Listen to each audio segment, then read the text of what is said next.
पूरी हवेली महकनी चाहिए, किसी भी चीज की कोई कमी नहीं होनी चाहिए। आखिर हमारी बेटी की शादी है। सरपंच जी आप चिंता ना करें। और हाँ, मेहमानों का खास ख्याल रखना। तुम जाओ बादाम का दूध और शरबत ले आओ। ठीक है। अरे वीना, क्या हुआ? तुम बहुत डरी हुई लग रही है। भाई आज तो तुम्हें खुश होना चाहिए, तुम्हारी बेटी सुहागन होने जा रही है। अपनी बेटी की ब्याह के लिए जितने सपने संजोए थे, सब के सब आज सच होने जा रहे हैं। तो फिर मेरी चिंता का कारण आप अच्छी तरह से जानते हैं। मुझे भी इस बात की चिंता है, लेकिन तुम डरो मत। मैंने सबको चौकन्ना कर रखा है। 2 पहलवानों को बंदूकों के साथ सोनिका के कमरे के बाहर तैनात कर दिया है। इस विवाह में कोई अड़चन नहीं आएगी, मुझ पर भरोसा रखो। भगवान करे सब ठीक ठाक हो जाए और मेरी बेटी सोनिका के जीवन में कभी भी कोई अड़चन ना आए। आप क्या सोच रहे हैं? मीना, मैं सोच रहा था हमें सीआईडी की मदद ले लेनी चाहिए। एक बार तो उन्हें इत्तला कर देना चाहिए। हाँ, ये बिल्कुल ठीक कह रहे हैं आप। मैं अभी सीआईडी की ऑफिस जाता हूँ। लेकिन यहाँ पर सारी चिंता मत करो, यहाँ पर किसी को कुछ पता नहीं चलेगा। सब तैयारियां ठीक ठाक चल रही हैं। सुरक्षा का बंदोबस्त कड़ा है। तुम बस अपने आंख और कान खुले रखना और बाहर देखते रहना। जी ठीक है, मैं ध्यान रखूंगी।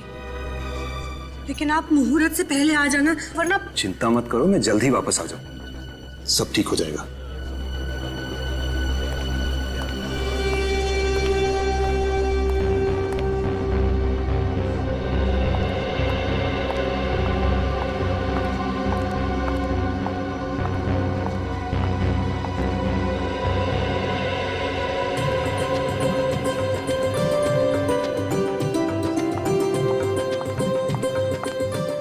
हे भगवान, ये टोकरी कौन यहाँ छोड़ गया है?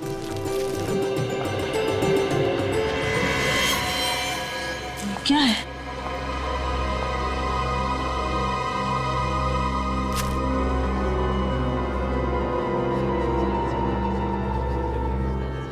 ये खून?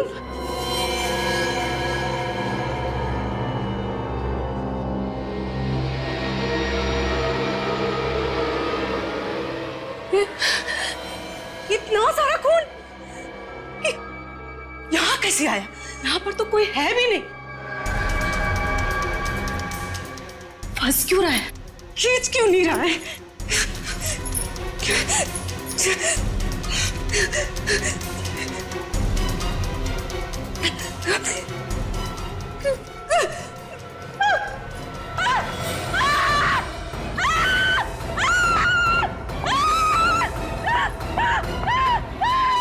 क्या हुआ? इतना चिल्ला क्यों रही हो?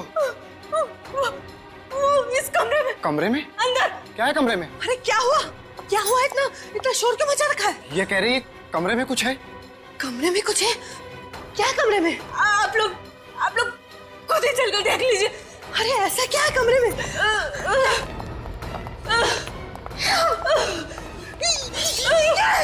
ये खून कैसा? हाँ? किसका खून है? वो बिस्तर के पीछे। बिस्तर के पीछे? बिस्तर के पीछे क्या? हे भगवान! ये कैसा? हाँ? ये यहाँ कैसे है? क्या हुआ मालकिन? आप लोगों के होते हुए ये कैसे हो गया? हाँ? कैसे हो गया? मालकिन, हम तो अपनी जगह पर थे, हमें नहीं पता ये सब कैसे हुआ। एक मिनट। अगर आप लोग अपनी जगह छोड़कर आए तो फिर? हे भगवान! हटो मेरे रास्ते से! हटो! सर ये देखिए, उसकी बैंक की डिटेल्स और बाकी सारे फोटोग्राफ्स। ये देखो।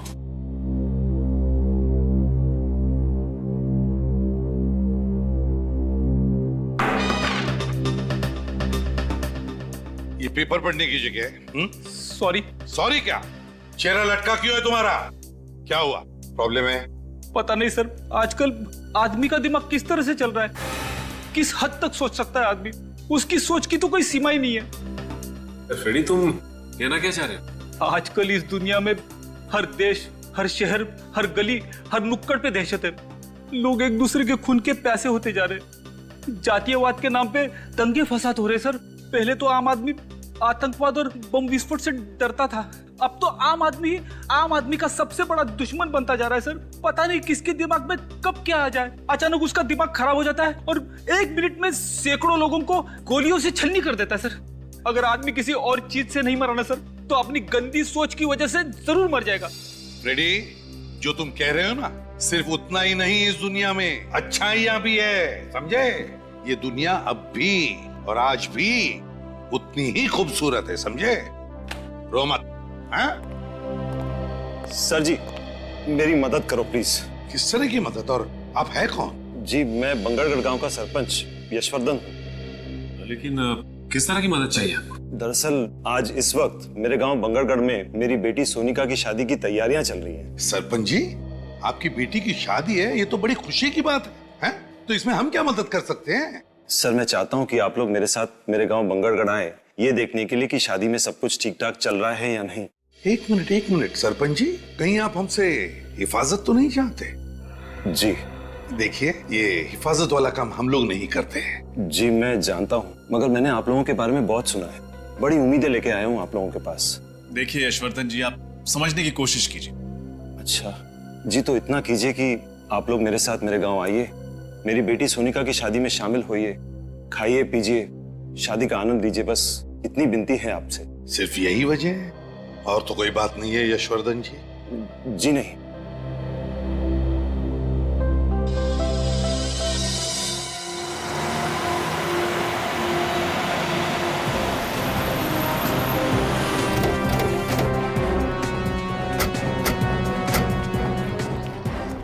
आइए, अंदर आइए। चलिए।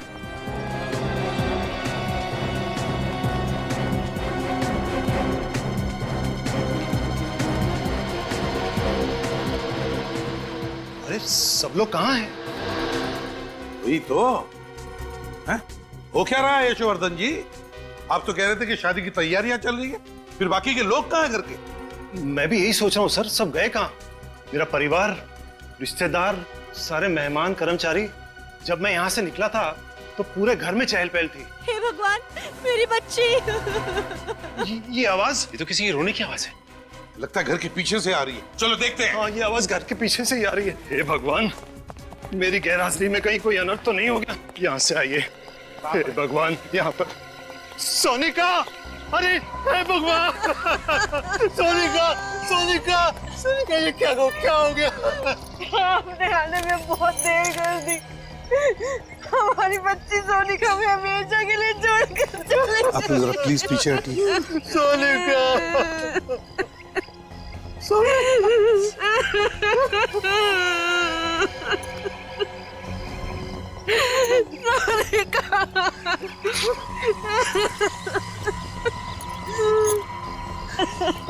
हमारी बच्ची।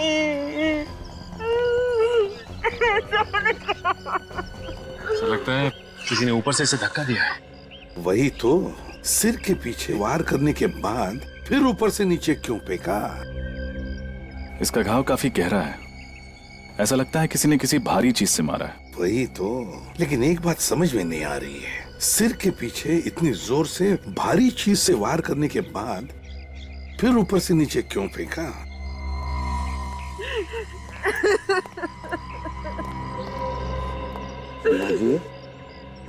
देखिए, मैं समझ सकता हूँ कि ये सही वक्त नहीं है आप लोगों के साथ कुछ बात करने का या सवाल पूछने का, मगर अगर हमें खोनी को पकड़ना है तो आपको थोड़ी सी हिम्मत रखनी पड़ेगी, हमारे सवालों का जवाब देना पड़ेगा।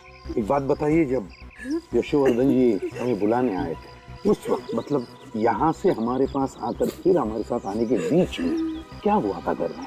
सब कुछ इतना जल्दी में हो गया कि कुछ पता ही नहीं चला। पहले कमरे में वो खून, उसके बाद वो कटा हुआ हाथ, उसके बाद मैं सोनिका के कमरे में ऊपर गई तो फिर सोनिका, दरवाजा तो खुला है। सोनिका, कमरे में कोई नहीं। सोनिका, कहाँ चली गई मेरी बच्ची? सोनिका, खिड़की की तरफ क्यों जा रहा है खून? सोनिका!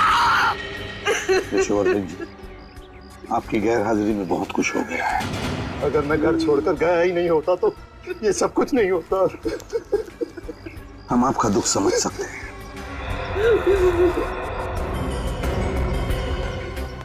तुम लोगों को अपनी जगह छोड़नी नहीं चाहिए थी। गलती होगी साहब, उस वक्त नीचे से चीखने की आवाज आ रही थी। साहब उस समय समझ में नहीं आ रहा था कि हम क्या करें। हमें ऐसा लगा कि नीचे हमारी ज्यादा जरूरत है, इसलिए हम नीचे चले गए साहब।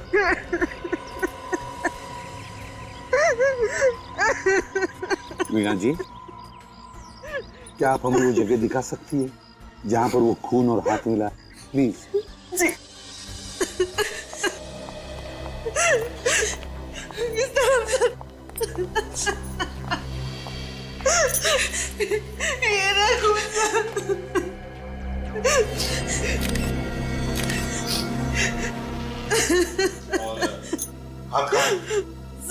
वो रहा।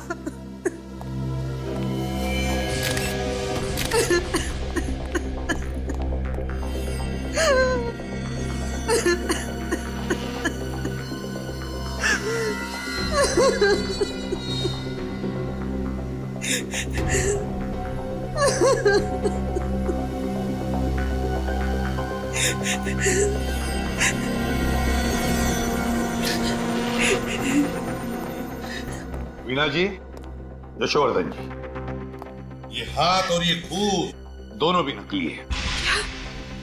ये सब कुछ नकली है? जी हाँ, नकली है। सर लेकिन ये नकली हाथ और नकली खून यहाँ पे क्यों डालेगा कोई? सचिन, ये जो खूनी है ना, इसने जानबूझकर ये नकली हाथ और ये नकली खून इस कमरे में डाल दिया, ये सोचकर कि इसे देखते ही इस शादी से भरे घर में भगदड़ मच जाएगी, हंगामा हो जाएगा और सारे लोग यहाँ पर इकट्ठे हो जाएंगे, यहाँ तक के पहलवान भी। और बस इसी वक्त का फायदा उठाकर वो सोनिका का खून करेगा। सर ये जो कोई भी है बहुत ही चालाक मालूम पड़ता है।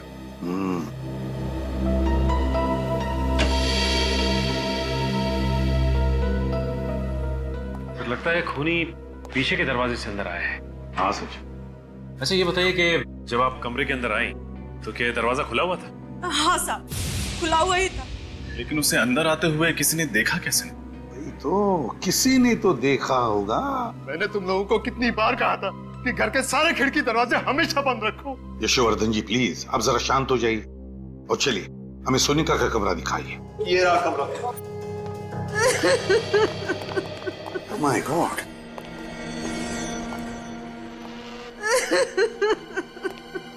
क्या हुआ है यहाँ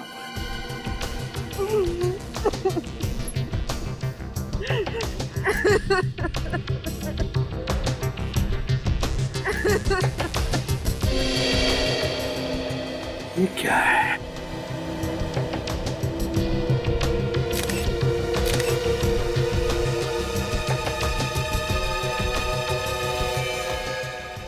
किस कपड़े का टुकड़ा है ये तो मेरी बेटी सोनिका की साड़ी का टुकड़ा है।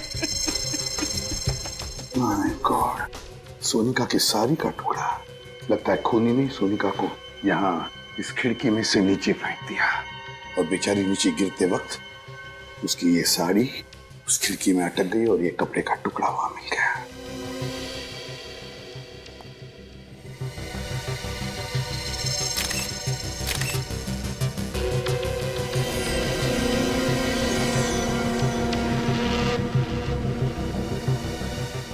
सर ये खून लगा हुआ वास उधर कबोर्ड के नीचे। खून लगा हुआ वास? मीना जी, क्या ये वाज आपके घर का है? नहीं सर, ये हमारे घर का नहीं। नहीं जी नहीं। तो इसका मतलब है खूनी ये वाज बाहर से लेकर आया और फिर इसी वाज से सोनिका के सिर पर पीछे से वार कर दिया। हे भगवान, हम गांव वालों से क्या गलती हो गई? कैसा श्राप दे दिया तूने? हमारी बेटी को भी खा गया ये श्राप। एक मिनट यशोवर्धन जी, क्या कहा आपने? श्राप? कैसा श्राप? किस श्राप की बात कर रहे हैं आप यशोवर्धन जी? होता क्या है इस श्राप से, जरा बताइए। इस श्राप की वजह से जिस दिन हमारे गांव में किसी भी लड़की की शादी होती है, उसी दिन उस लड़की की मौत हो जाती है। ऐसा होता है इस श्राप से? कब से सिलसिला चल रहा है इस श्राप का? ये कई सालों से है। इस शराब की वजह से हमारे गांव में किसी भी लड़की को शादीशुदा जिंदगी का सुख नसीब नहीं होता। हमारे गांव में हर पिता, हर भाई डर डर के जीता है। आप लोग सच में शराब जैसी चीजों पर यकीन करते हैं? जी, ये बिल्कुल सही कह रहे हैं। हमारे गांव में इस तरह की वारदातें कई सालों से हो रही हैं। हाँ साहब, सरपंच जी बिल्कुल सही कह रहे हैं। हमने कई बार देखा है दुल्हनों को अपनी नजरों के सामने दम तोड़ते हुए। ये आप लोग किस तरह की बातें कर रहे हैं? आज के जमाने में इस तरह की बात कोई मानता है क्या? देखिए, आप लोगों की सोच आपकी जगह सही है और हमारी सोच हमारी जगह सही है। किसी भी सोच को सही या गलत करार नहीं दिया जा सकता। अच्छा चलो, मान लिया, लेकिन ये जो भी श्राप वाप है, इसकी वजह क्या है? क्या है वजह इसके पीछे? ये एक रहस्य है जिसके बारे में किसी भी गांव वाले को कुछ पता नहीं। कोई भी नहीं जानता, और फिर भी आप लोग विश्वास कर रहे हैं इस पर, हैं? यशोवर्धन जी, आपसे एक आखिरी सवाल पूछता हूं मैं। अगर आपका इतना विश्वास है इस श्राप पर, तो फिर आपने अपनी बेटी की शादी इसी गांव में क्यों की? कहीं और जगह जाकर करवा देते? बताइए। हम कभी नहीं करना चाहते थे, लेकिन सोनिका की जिद थी कि अगर उसकी डोली उठेगी तो इसी गांव से, इसी घर से उठेगी। उसकी जिद के आगे हमें झुकना पड़ा और हमने शादी की तैयारियां भी शुरू कर दी। हमने उसे बचाने की हर कोशिश की, लेकिन ये श्राप हमारी बच्ची को निकल गया। नहीं वीणा जी, देखिए, ये श्राप वाप कुछ नहीं होता, सब झूठ है ये। मेरी बात पर यकीन कीजिए, इसके पीछे कोई और है, कोई ऐसा शख्स जो सालों से आप में दहशत फैला रहा है इस श्राप के आड़, समझा? और हमें यही पता लगाना है कि है कौन ये, और हम पता लगा कर रहेंगे ही।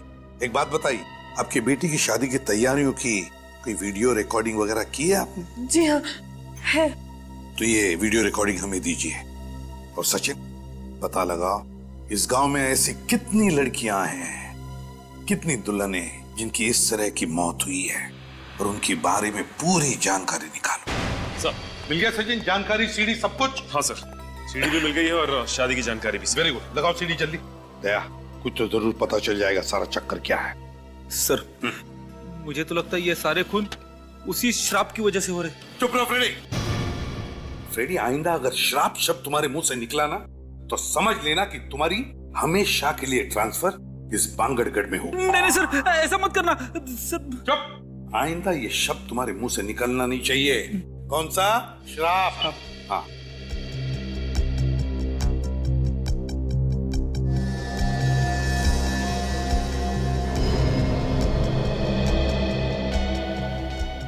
ये देखो, ये नौकरानी बाहर आ गई। गड़बड़ हो गई है, घर के सारे लोग इकट्ठा हो गए। नौकरानी कुछ कह रही है। ये सारे के सारे इस कमरे के अंदर गए। इसी कमरे में वो नकली हाथ और नकली खून मिला था। देखो, दोनों पहलवान भी आ गए, चौकीदार ये भी अंदर गए। इसका मतलब है घर के सारे लोग इस कमरे के अंदर हैं। ये कौन है? ये लाल साड़ी वाली औरत? अरे, तो ऊपर जा रही है। सर, यहाँ पे भगदड़ मच गई, बाकी के सारे लोग इस कमरे में गए। ये ऊपर की तरफ जा रही है। ऊपर तो सोनिका का कमरा है सर। हाँ, ऊपर तो सोनिका का कमरा है। देखा फ्रेडी, ये कोई श्राप वाप का चक्कर नहीं, ये इस लाल साड़ी वाली औरत का चक्कर है।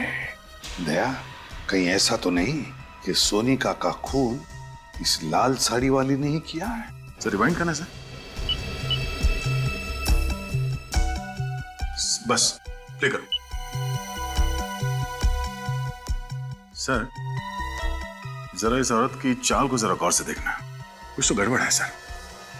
हाँ दया, चाल तो मर्दाना लगती है। सर, कहीं ऐसा तो नहीं कि कोई आदमी ये साड़ी पहन के अंदर जा रहा है? हो सकता है, और इसी आदमी ने सोनिका का खून किया है। सर, अगर इसी आदमी ने उन बाकी दुल्हनों को मारा है, तो हो सकता है उनकी शादी पर भी ये गया लड़की बन के। बिल्कुल सचिन, सारी जानकारी है ना इसमें? हाँ सर, लेकिन सर शादी की डेकोरेशन करने वाले तो सारे लोग अलग थे, यहाँ तक कि केटरर भी अलग, और तो और शादी में जो मेहमान आए थे वो भी अलग है। एक शादी में जो आया वो दूसरी में नहीं है। अच्छा, पांचों शादियों में सारे के सारे लोग अलग अलग थे, यहाँ तक कि मेहमान भी। लेकिन ये क्या, इन 5 शादियों में एक आदमी कॉमन है। कौन सर? पंडित जी, दया जगनलाल पंडित। लेकिन सर सोनिका की मौत तो शादी की रस्में शुरू होने से पहले ही हो गई थी। उस वक्त पंडित जगनलाल तो पहुंचा भी नहीं होगा सर। अगर आने वाले तो थे पंडित जगनलाल, तो कहीं ऐसा तो नहीं कि सोनिका का खून इस पंडित जगनलाल ने ही किया, लाल साड़ी पहनकर?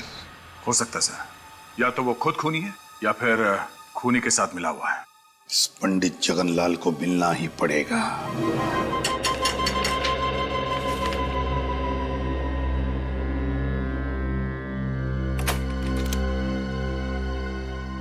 आप लोग सीआईडी से है ना? आइए। अरे वाह, बड़ी जल्दी पहचान लिया आपने। हाँ वो तो है। छोटा सा गांव है ना, मगर सीआईडी वाले हमारे द्वार। कहिए क्या समस्या है? सब कुछ कुशल मंगल तो है ना?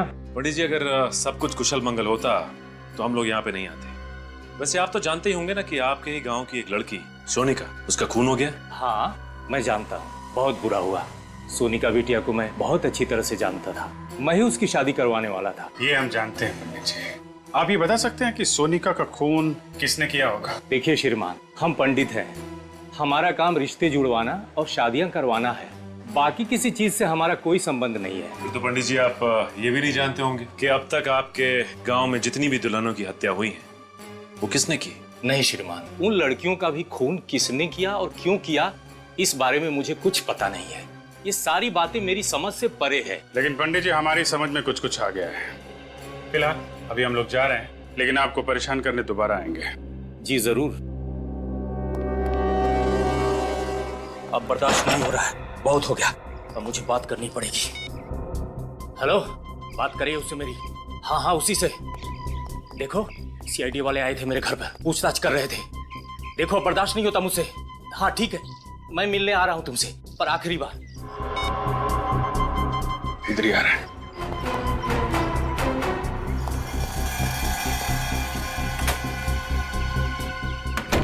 हे प्रभु, रक्षा करना मेरी। ये किस धर्म संकट में डाल दिया।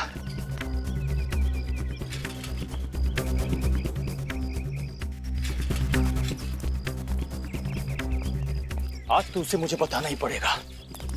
एक पंडित के घर में सीआईडी, और इस सालों की कमाई इज्जत खाक में मिल जाएगी। समझ जा पंडित, मैं तो उससे मिलना ही नहीं चाहता हूँ। आज दूध का दूध पानी का पानी हो ही जाएगा। आज उससे मैं कह ही दूंगा कि तुम्हारे पाप के किसी भी भागीदार बनने वाला नहीं हूं मैं।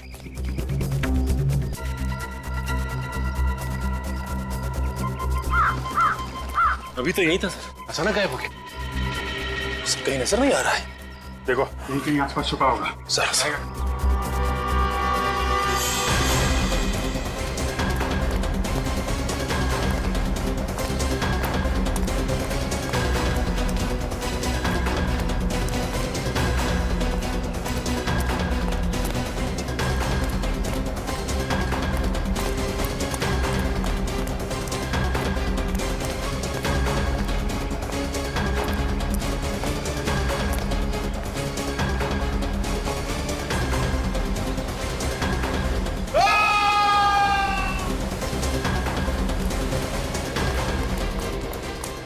कहीं जगनलाल की आवाज तो नहीं थी? सर आवाज यही कहीं से आई। इस तरफ। अरे यहाँ तो भीड़ जमा है। जगनलाल के साथ? एक्सक्यूज मी, प्लीज हटिए, प्लीज हटिए हटिए हटिए, हमें तहकीकात करने दीजिए। और हाँ, किसी भी चीज को हाथ मत लगाइएगा। हे भगवान, इस शापित गांव के एक लौते पंडित को भी आपने उठा लिया। अब क्या होगा हमारा? कल ही तो इन्हें मैं मंदिर के बाहर मिला था। सर खूनी ने चाकू पीठ में लगा छोड़ दिया है। सर लगता है खूनी ने चाकू फेंक के मारा होगा और भाग गया। अजीब सी बात है सर, एक गांव के पंडित को कोई क्यों मारना चाहेगा? अजीब बात तो इस गांव की हर एक चीज है, एक के बाद एक खून होते जा रहे हैं। पर खूनी इतनी जल्दी जगनलाल को मार के कहां भाग गया? लेकिन आसपास चेक करो जरा। सर हटिए हटिए। सर कहीं ऐसा तो नहीं कि जगनलाल जिस आदमी से फोन पे आखिरी बार बात कर रहा था उसी ने इसे बुलाया यहाँ पे और मार दिया? जगनलाल को उसके इरादे पे शक नहीं हुआ होगा कि वो उसका खून करने वाला है। हाँ सर, इसने सीआईडी के आने की खबर दी होगी और उस आदमी ने इसका हमेशा के लिए मुंह बंद कर दिया। इसका मतलब सिर्फ हम ही नहीं, वो खूनी भी इन गलियों में भाग रहा था इस जगनलाल के पीछे। मौका पाते ही उसने चाकू मारा और भाग गया। हाँ सर, ये जो कोई भी है काफी चालाक आदमी है। सर। हाँ सर, आसपास कुछ भी नहीं मिला। अच्छा, इसका थैला चेक कर लेना।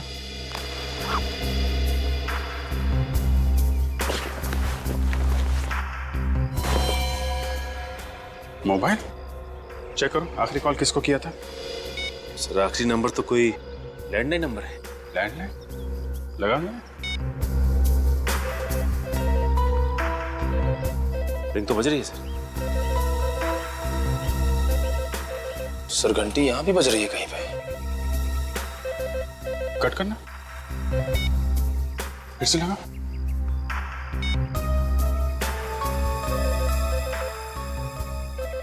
घंटी की आवाज तो यहीं से आ रही है। इसका मतलब ये नंबर यहीं आसपास का है। चलो देखते हैं। निकल, बॉडी को फॉरेंसिक लैब भिजवा दो। सर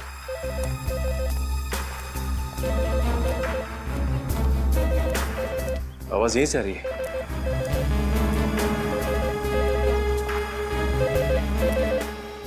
रिंग यहाँ बज रही है। तो इस पीसीओ पे पंडित जगनलाल ने फोन किया था, लेकिन किसके लिए? दुकान वाला जानता होगा सर। दुकान वाला कहीं नजर नहीं आ रहा। दुकान खुली छोड़कर कहाँ जा सकते हैं? सचिन, गांव में ऐसा ही होता है, लोग एक दूसरे पे भरोसा करते हैं। हाँ सर, लेकिन अब पता कैसे लगेगा कि जगनलाल ने किसके लिए फोन किया था यहाँ पे? जी साहब, कुछ ये साहब। तुम इस दुकान के मालिक हो? हाँ साहब। ये दुकान छोड़ के कहाँ चले गए थे? साहब वो घर पे गया था साहब। घर पे गए थे। यहाँ बगल में पंडित जगनलाल का खून हो गया और तुम घर पे क्या कर रहे थे? क्या साहब, पंडित जी का खून हो गया साहब? कितनी देर हुई दुकान छोड़ के गए? साहब 5 मिनट पहले गया था साहब मैं। 5 मिनट पहले? हाँ साहब। अच्छा ये बताओ कि 8-10 मिनट पहले यहाँ पे किसी का फोन आया था क्या? हाँ साहब, थोड़ी देर पहले पंडित जी का फोन आया था मनीष बाबू के लिए साहब। मनीष बाबू? कौन है ये मनीष बाबू? साहब वो जो घर दिख रहा साहब, साहब वहीं पे रहता साहब वो। अच्छा मनीष, ये मनीष बाबू का फोन अक्सर यहाँ पे आता रहता है क्या? हाँ साहब, उन्होंने बोल के रखा साहब कि जब भी उनका फोन आए तो उनको बोल देना, तो बोल देता था साहब ने। कि उनके पास खुद का फोन या मोबाइल नहीं है क्या? नहीं साहब, जहाँ तक मैंने देखा है उनके पास खुद का मोबाइल फोन नहीं है साहब। जब भी फोन करना होता साहब वो मेरे पास ही आते साहब। अभी होंगे मनीष बाबू घर पे? हाँ साहब, ज्यादातर वो घर पे रहते साहब। क्या दिखाओ घर किधर? चलिए साहब। साहब यही है मनीष बाबू का घर साहब। यहाँ पे तो ताला लगा हुआ है। जगनलाल का खून करके फरार हो गया। ये आदमी हाथ कैसे लगेगा सर? एक काम करते हैं, घर की तलाशी लेते हैं। खोलो ताला।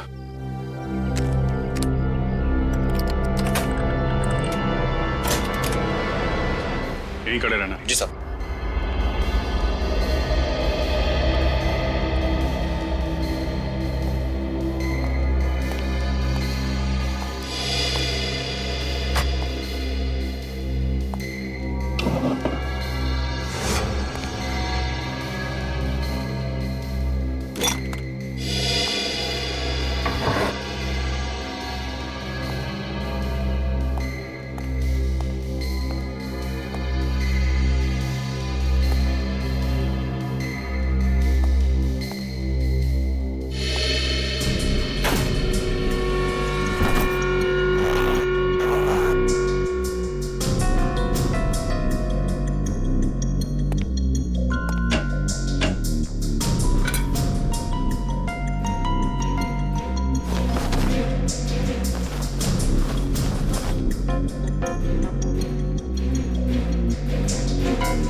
हाँ सचिन, सो ये देखिए, ये साड़ी। ये साड़ी? ये तो वही साड़ी है ना जो सोनिका के कातिल ने पहनी थी। हाँ सर, और हमने फुटेज में ये भी देखा था कि एक आदमी इस साड़ी को पहन के सोनिका के कमरे में घुस रहा था। इसका मतलब मनीष ने सोनिका का खून किया है। उसने पंडित जगनलाल का भी खून किया है। कहीं ऐसा तो नहीं थी इस गांव में जितनी दुल्हनों की हत्याएं हुई हैं, इन सब के पीछे ये मनीष ही है। एक काम करो, देखो और कुछ मिलता है क्या?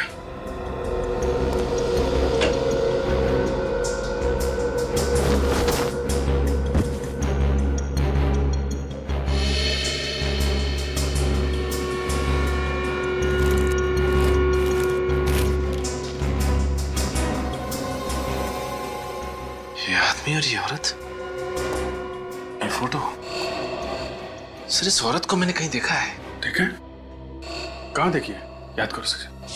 सोनिका के कमरे में जो फोटोग्राफ्स थे उसमें ये लड़की भी थी। सोनिका के घर पे? इसका मतलब सोनिका इस औरत को जानती होगी। और ये आदमी भी था फोटो में? सर ये आदमी तो नहीं था। फिर ये कौन है? जरा उस दुकान वाले को बुला। भाई साहब जरा अंदर आइए। जी साहब। अरे देखो, ये आदमी मनीष है। नहीं साहब, ये मनीष बाबू नहीं है साहब। क्या ये मनीष बाबू नहीं है? नहीं साहब, मनीष बाबू की तो दाढ़ी है, मूछें है और वो चश्मा भी पहनते साहब, और उनकी उम्र भी ज्यादा है साहब। ये मनीष बाबू हो ही नहीं सकते साहब। अच्छा, इस औरत को देखा कभी? नहीं साहब, इन्हें मैंने पहले कभी नहीं देखा साहब। सर हमें साड़ी तो मिल गई है, लेकिन इसका कहना है कि ये आदमी मनीष नहीं है। तो कहीं ऐसा तो नहीं कि जो आदमी सोनिका के कमरे में भेस बदल के गया था उसे मारने के लिए, वो आदमी ये फोटो वाला आदमी हो सकता है ये मनीष का कोई रिश्तेदार या फिर जान पहचान वाला हो। एक बात बताओ, ये मनीष आदमी कैसा है? मनीष बाबू को इस गांव में आए हुए 1 साल हुआ है। मैं उनके बारे में इतना कुछ नहीं जानता साहब। वो यहाँ पे अकेले रहते थे या इनके साथ कोई और भी रहता था? हाँ साहब, अकेले रहते थे साहब। अकेले? हाँ साहब। किसी को देखा यहाँ पे आते जाते उनसे मिलते? नहीं साहब, मैंने किसी को उनके घर पे आते जाते नहीं देखा साहब। ठीक, तुम जा सकते हो। अगर इस औरत की फोटो यशवर्धन के घर में है तो यशवर्धन इस औरत के बारे में जरूर जानता होगा। चलो यशवर्धन से मिलते हैं।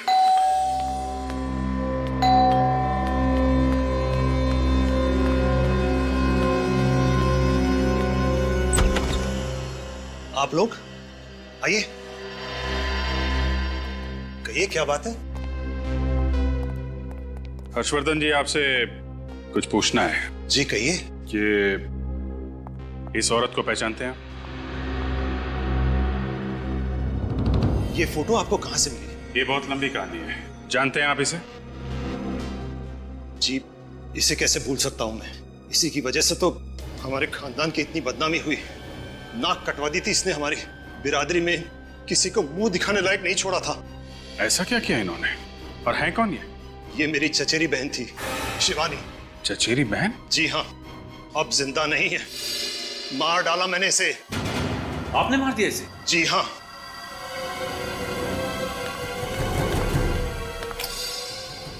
इसी बंदूक से मारा था मैंने उसे 15 साल पहले। क्यों? क्यों मारा आपने? शिवानी को धीरज से प्यार हो गया था और धीरज हमारी बिरादरी का नहीं था। और धीरज ये है? जी हाँ, यही है धीरज। इसी को लेकर आई थी यहाँ, मुंह काला करके लाल टीका लगवाने, हमारा आशीर्वाद लेने। बाबा, ये धीरज है। इससे शादी करके मैं अपनी पूरी जिंदगी इसके साथ बिताना चाहती हूँ। शिवानी, इसे जीवन बिताना नहीं, जीवन बर्बाद करना कहते हैं। ये क्या कह रहे हैं आप? बेशरम, तू हमारे खानदान का नाम बर्बाद करना चाहती है? बाबा, आप कैसे सोच सकते हैं कि मैं ऐसा कोई कदम उठा सकती हूँ? बाबा, धीरज बहुत अच्छा लड़का है, आपको भी बहुत पसंद आएगा। बाबा, मैं तेरी हिम्मत कैसी हुई ऐसी बात करने की? अगर मुझे पता होता कि तू हमारे खानदान का नाम इस तरह रोशन करेगी तो मैं तुझे पैदा होते ही मार देता। बाबा, आप मुझसे ऐसे कैसे बात कर सकते? मैंने कभी सोचा भी नहीं था कि आप मुझसे इतनी घिनौनी बात करेंगे। तू मुझे समझाने की बात कर रही है? अरे समझना तो तुझे चाहिए बाबरी। हमारे खानदान में, हमारी जाति में, हमारी बिरादरी में बाहर के किसी लड़के से ना किसी ने शादी की है और ना कोई कर पाएगा। भैया, भैया आप कुछ समझाइए ना बाबा को। शिवानी, तुमने जो कुछ किया गलत किया। भैया, आप भी? हाँ, ये भी। हम सब तेरे खिलाफ हैं। सब अंधे हो चुके, आप सब अंधे हो चुके। आपके अहंकार और अंधविश्वास ने आपको अंधा कर दिया है। बाबा, धीरज दूसरी बिरादरी का हुआ तो क्या हुआ, वो अच्छा इंसान नहीं हो सकता।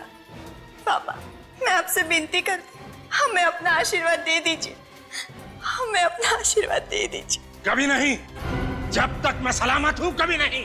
लेकिन बाबा, वो शिवानी, इनके सामने अपने आंसू बहाने से कोई फायदा नहीं। चलो बाबा, धीरज वो शिवानी, इनको अगर हमारी बात नहीं मानी तो ना सही, इनके आशीर्वाद के बिना हम अपनी नई जिंदगी शुरू करेंगे, अपना नया घर बसाएंगे। चलो। लेकिन कहीं नहीं जाओगे तुम। देखिए, आप लोग हमारा कुछ नहीं बिगाड़ सकते। शिवानी अब बालिग है। चलो शिवानी। बस, मैं कहता हूं चलो। अब बहुत हो चुका।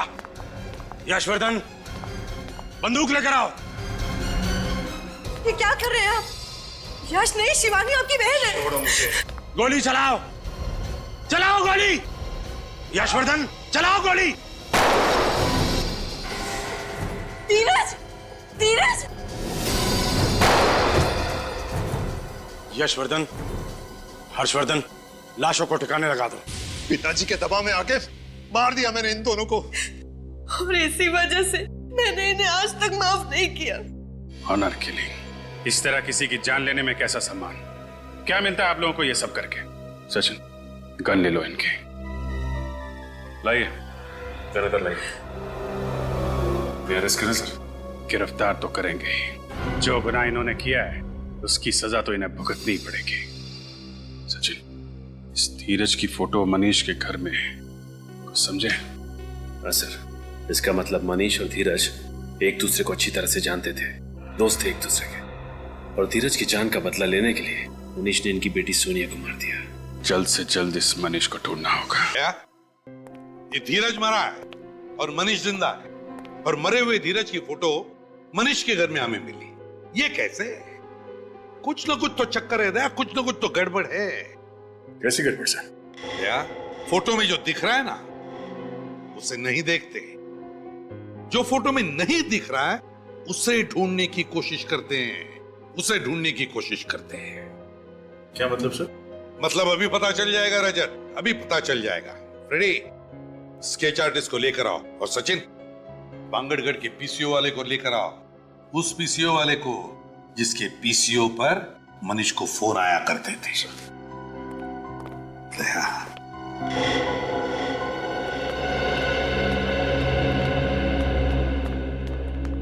आइए। स्केच आर्टिस्ट को क्यों बुलाया? अभी पता चल जाएगा। ये चेहरा देखो, हम चाहते हैं कि ये चेहरा बनाया।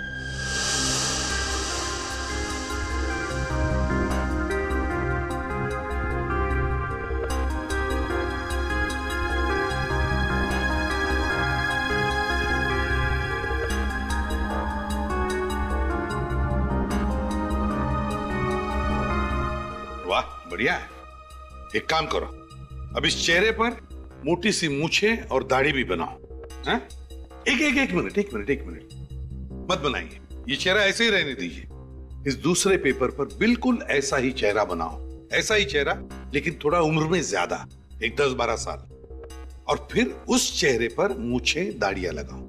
जी। हाँ। और हाँ, चश्मा भी चाहिए उसे, मोटा सा। ठीक है, काले फ्रेम वाला।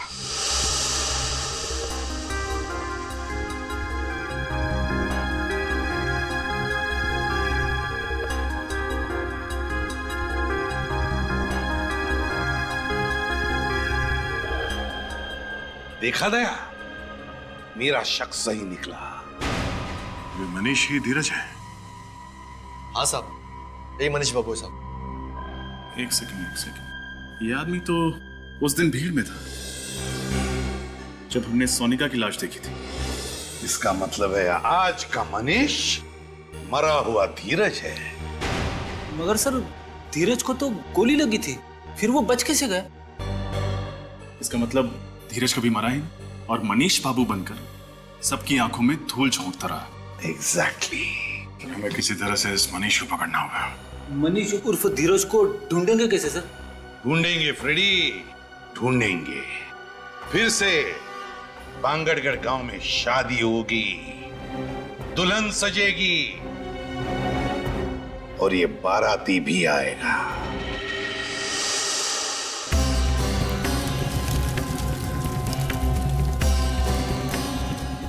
रजत, तैयार रहना, वो आएगा। दुल्हन को मारने जरूर आएगा। दुल्हन को हम आज तक नहीं आने देंगे सर, आप फिक्र मत कीजिए, उसके आगमन के लिए हम पूरी तरह तैयार हैं।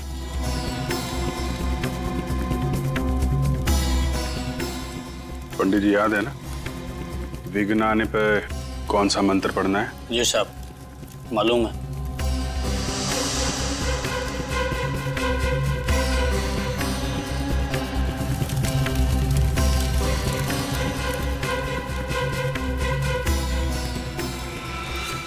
अरे, ये बिजली को क्या हुआ? खूनी आ चुका है। रजत, तैयार रहना। ये बिजली नहीं, कुछ और ही है। सही कहा तुमने, हमारे गांव के दुल्हनों पर किसी तरह का श्राप लगा है। ये बिजली उस श्राप की वजह से ही गई है। हाँ, ये श्राप कहीं हमें भी ना ले डूबे। हाँ, यहाँ से भाग जाने में हमारी समझदारी है। हमें शादी में आना ही नहीं चाहिए था। चलो यहाँ से। हाँ चलो। एक्सक्यूज मी, एक मिनट। कहाँ जा रहे हैं आप लोग? कोई भी कहीं नहीं जाएगा, बाहर नहीं जाएगा कोई भी। आप लोग यहीं रुकिए प्लीज, कहीं मत जाइए। देखिए हमें जाने दीजिए, हम लोग मरना नहीं चाहते। कुछ नहीं होगा, हम लोग यहाँ पर है ना। आप लोग प्लीज कोई बाहर नहीं जाएगा, यहीं रुकिए। साहब अभी तक वो नजर नहीं आया। तुम घबराओ मत, मैं देख के आता हूँ क्या हुआ है। रुकिए प्लीज। साहब वो अंदर आ गया, दुल्हन की तरफ बढ़ रहा है।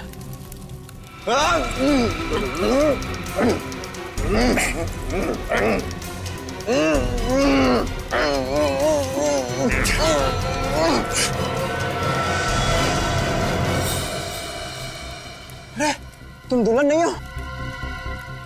जी तुम्हें क्या लगा तुम्हारे यहाँ तो एक दुल्हन और मारी जाएगी?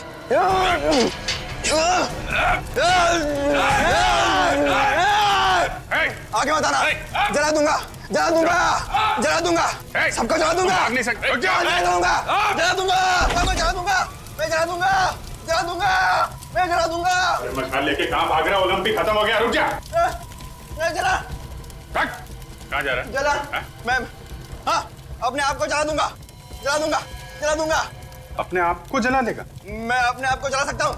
मनीष और धीरज, जिसने गांव की इतनी मासूम दुल्हनों को मौत के घाट उतारा है, सोनिका का और पंडित जगनलाल का खून किया ऐसा अपराधी, क्या लगता है रजत अपने आप को जला पाएगा? नहीं सर, इसकी शक्ल देख के तो नहीं लगता।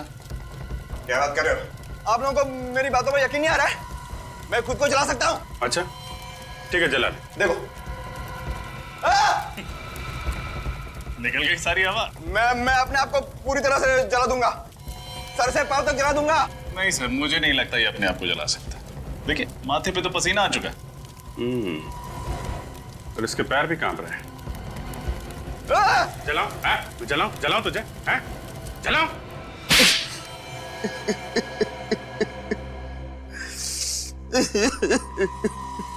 मनीष उर्फ धीरज, बताओ क्यों किया तुमने ये सब? इसका जवाब तो मैं पिछले 15 सालों से ढूंढ रहा हूँ। एक भाई अपनी बहन को कैसे मार सकता है? एक बाप अपनी बेटी की खुशियों का गला कैसे घोट सकता है? क्यों दो प्यार करने वालों को लोग जीने नहीं देते? मैं अपनी शिवानी के साथ आशीर्वाद लेने उसके घर गया था और मिला क्या? धीरज, धीरज, तुम बच कैसे गए? जिसको राम राखे उसको कौन चाखे। एक गांव वाले ने यशवर्धन और हर्षवर्धन को मुझे और शिवानी की लाश को ठिकाने लगाते हुए देख लिया था जंगल में। उसी ने मुझे बचाया। कई सालों तक मैं बेहोश था और जब होश में आया तो मुझे शिवानी की मौत की खबर मिली और मैं गुस्से से पागल हो गया और मैंने सोचा कि मैं बदला लूंगा। बदला लेने के लिए तुमने पांगड़गढ़ गांव की सारी दुल्हनों को मार दिया। हाँ, और इसी वजह से गांव वालों के मन में श्राप का डर और भी गहरा होता गया। हाँ, आप लोगों की वजह से मुझे बहुत परेशानी हुई, लेकिन मकसद तो पूरा करना ही था। इसलिए औरत के भेष में यशवर्धन के घर के बेडरूम के पीछे के दरवाजे से मैं अंदर गया। नकली हाथ और नकली खून रखा, मेहमानों में शामिल हो गया और जब तमाशा हुआ तो पहलवान नीचे आ गए और मैं सोनिका के रूम में दाखिल हो गया। अपने साथ लाए हुए फ्लावर वास से मैंने उसके सिर पर मारा और उसे खिड़की के बाहर फेंक दिया। और जगनलाल पंडित, उसको भी तो तुमने ही मारा। क्या बिगाड़ा था उसने तुम्हारा? वो आप लोगों को सब कुछ सच सच बताने वाला था, इसलिए उसे भी मारना पड़ा। तो कहीं ऐसा तो नहीं कि इस जगनलाल पंडित ने ही तुम्हें 15 साल पहले बचाया था? हाँ, उसी ने मुझे बचाया था। भगवान ने तुम्हें दूसरी जिंदगी दी, एक नया मौका दिया जीने का। और तुमने क्या किया? अपना बदला पूरा करने के लिए गांव की मासूम लड़कियों की जानें ली। उनकी शादी के दिन अब तो भगवान भी तुम्हें माफ नहीं करेगा। तुम्हें तो फांसी होकर ही रहेगी।